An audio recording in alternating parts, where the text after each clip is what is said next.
5 years after the Civil War had torn the nation asunder, leaving scars both visible and hidden. A new era began to dawn upon the southern landscape. Birmingham, Alabama, emerged from the ashes, a phoenix of progress rising from the remnants of a fractured past. The year was 1871, and with it came the relentless clamor for transformation. The nation's infrastructure lay shattered, a daunting puzzle waiting to be pieced back together. Colonel James Withers Sloss, a figure both admired and feared, as he set his sights on mending the very sinews of the United States. Sloss was a man of commanding presence, his iron will and unyielding determination matching the molten metal that would soon flow through the veins of his visionary creation. Sloss Furnaces, they would come to be known, rose like monolithic sentinels against the horizon, belching plumes of smoke that painted the sky in shades of gray. Enormous structures, equal parts marvel and menace. They stood as a testament to man's audacious bid to harness the primal forces of fire and metal. The furnaces seemed alive, roaring and rumbling as if possessed by a malevolent spirit. As the colossal machines churned and churned, the city around them grew, streets extending like veins into the heart of Birmingham. The ceaseless clanging of metal against metal reverberated through the air, a discordant symphony that both drove and haunted the residents. Yet, with every mile of track laid, every beam erected, an unsettling undercurrent began to weave its way into the fabric of daily life. Whispers and hushed tones spoke of shadows that danced where there should be none, of ghostly apparitions that flitted at the edges of vision. The workers who toiled day and night in the belly of Sloss Furnaces became the unwilling witnesses to an eerie transformation, faces smudged with soot, eyes haunted by exhaustion. They traded tales of unexplainable phenomena that defied the laws of nature.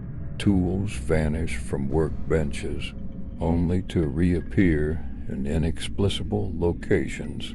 Phantom footsteps echoed through the labyrinthine corridors, and voices carried on the wind when no soul was in sight. Foreman dismissed these accounts as the product of fatigue and the mind's inclination to conjure fantasies in moments of monotony, but deep down, even the most skeptical among them couldn't shake the feeling that something insidious lurked within the very heart of the behemoth. They serviced one moonless night as a dense fog enveloped the city. The unsettling unease that had been brewing reached its crescendo.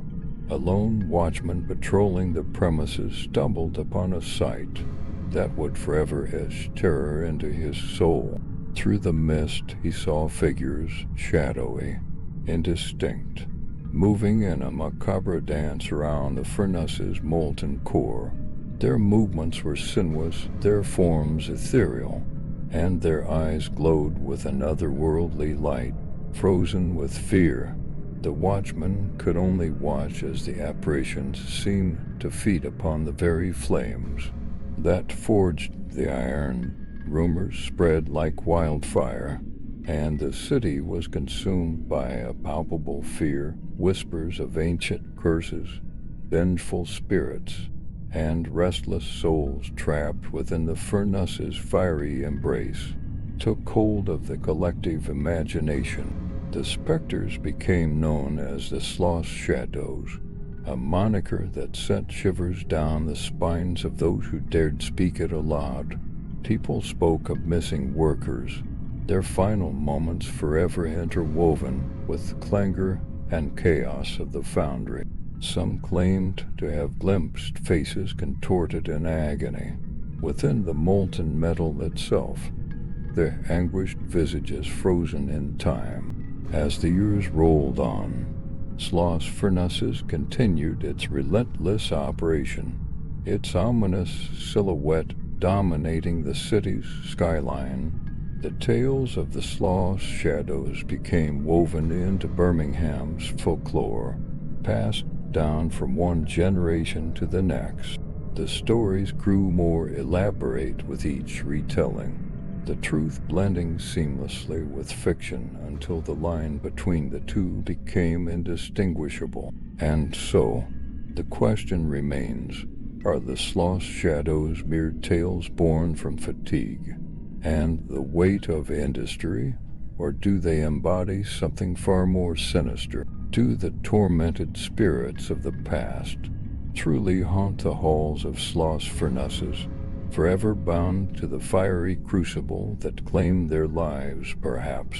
If one were to venture into the heart of those towering structures, they might uncover the chilling truth that has eluded both time and reason. But beware, for some questions are best left unanswered, and some horrors are best left undisturbed in the depths of history.